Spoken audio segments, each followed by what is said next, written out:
Good morning, everyone. It's Tuesday, January 12th. From the San Antonio Express News, my name is Luis Vasquez, and this is your Express Briefing. All of the stories you need to know to start your day. The weather in San Antonio will remain chilly today. Expect freezing conditions in the low 30s through 9 a.m. this morning and high temperatures to reach the low 50s in the afternoon. President Donald Trump plans to visit Alamo, Texas today. The trip to the Rio Grande Valley, intended to highlight his administration's work on the border wall, comes with just over a week left in Trump's presidency. Head over to our website to read columnist Elena Ayala's take on the trip. Bexar County Commissioners Court will hold its first meeting of 2021 today with two newly elected commissioners in attendance. We have a look at what's on the agenda over at expressnews.com.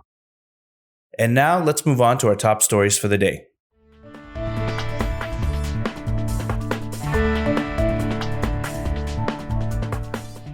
Anosmia, or the loss of smell, may seem like one of the mildest symptoms of a disease that can wreak havoc on the human body, causing respiratory failure and damage to multiple organ systems. But it's among an array of neurological problems that have been identified in COVID patients, from issues with memory, concentration, and regulation of bodily functions to intense delirium and even psychosis. And the prevalence of anosmia, which has long been associated with viral illnesses, suggests that the coronavirus has a potential to cause lasting effects on cognitive function. It's one reason that researchers are undertaking a wide-ranging study of COVID's impact on the central nervous system, tracking its long-term neurological effects on survivors. Lauren Karuba talked to researchers and local participants to find out more in her latest article. By 10 a.m. Monday, two lines had formed outside the Elvira Cisneros Senior Community Center on the south side. One for residents who had managed to make an appointment by phone for a dose of the Moderna vaccine, and another for those who hadn't. The line for those without appointments was longer and louder. "Let somebody in there know that we're on standby," urged an elderly Hispanic woman who'd said she'd called 88 times in an unsuccessful attempt to register for a shot. The Cisneros Center was one of three new San Antonio vaccination hubs that opened Monday, one each on the south side, the west side, and at the Alamo Dome. They're meant to speed the pace of inoculations by making free injections available on a large scale. But by noon Monday, all available appointments had been claimed. The problem wasn't a lack of medical personnel or public interest. It was too little vaccine. Brian Chasnoff has more in his latest article. San Antonio Congressman Joaquin Castro again called for impeaching President Donald Trump as a signal that last week's insurrection at the U.S. Capitol is unacceptable in domestic politics, and to convince other countries the U.S. is capable of dealing with its own democratic crises. People have to know that there are consequences to that kind of reckless, detached from reality behavior that incites a riot, an insurrection against the United States government, Castro said on an episode of the Express News Puro Politics podcast published on Monday. So if you do nothing, then there's this perception that, well, there wasn't any price to pay for what we did, so maybe we'll try it again.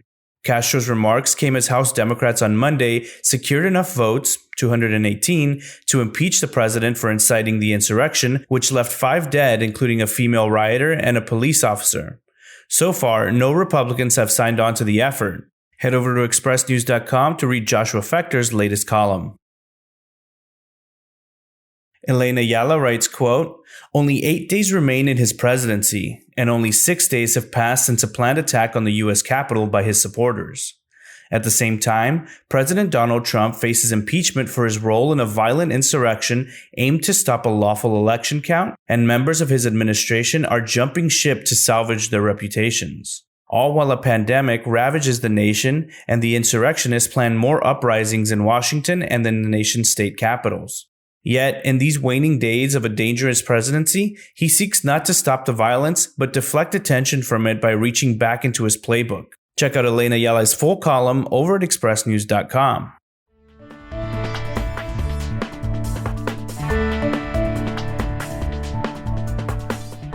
With 1,433 people with COVID-19 hospitalized across the city, people infected with the virus account for 36.6% of all hospital patients.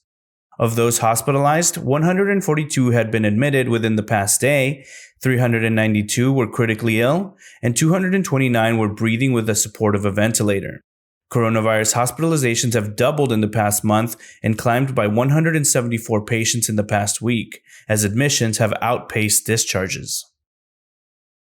Next up are your need-to-know headlines. You can find all of these headlines and more inside of your Express News subscription.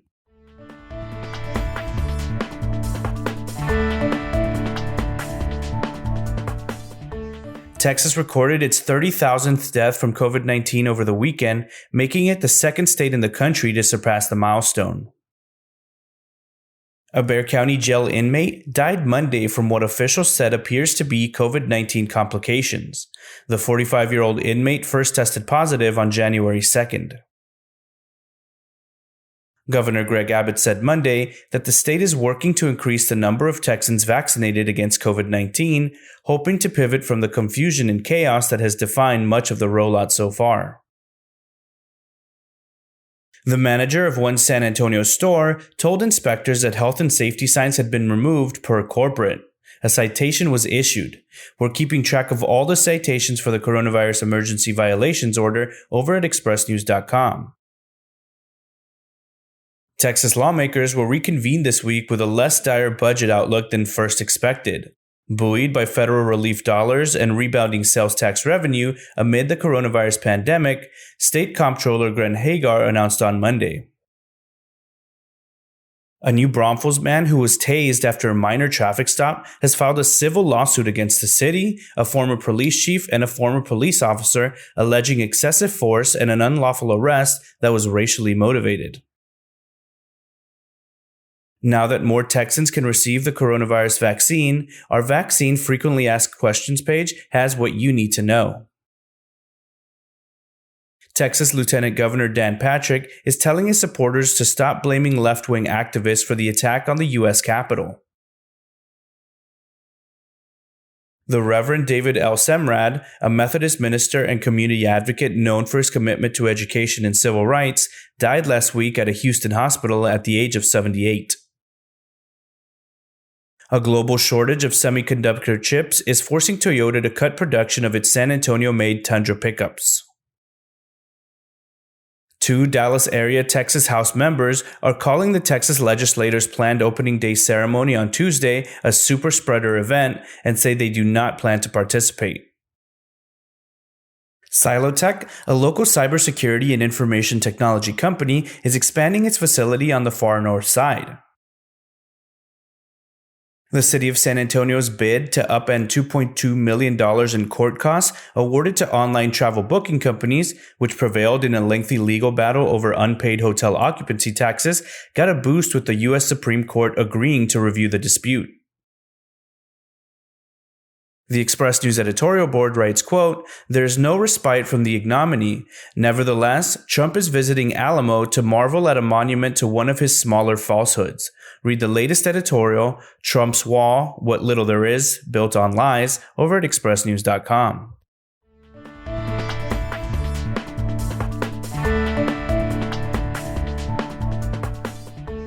Early Saturday morning, James Bynum, one of the last two surviving Tuskegee airmen in San Antonio, donned the traditional wear of the local chapter that honors the famed unit's legacy. He dressed in blue pants, neatly pressed white shirt, tie, shiny black shoes, maroon jacket, and his Tuskegee Airman ball cap.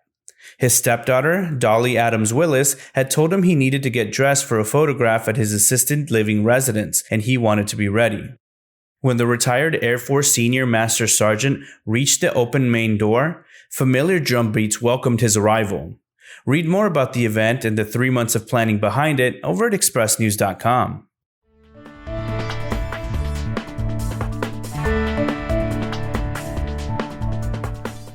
This week, Chuck Blount uses restaurant-bought chopped barbecue in place of ground beef.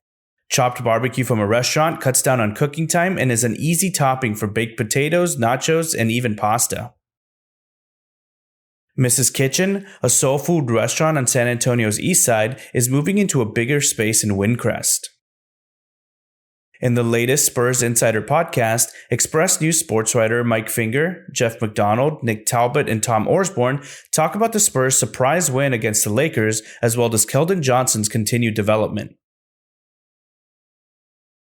Texas football defensive tackle Kenneth Sims will become the 24th Longhorn inducted into the College Football Hall of Fame as part of the class of 2021, the National Football Foundation announced Monday.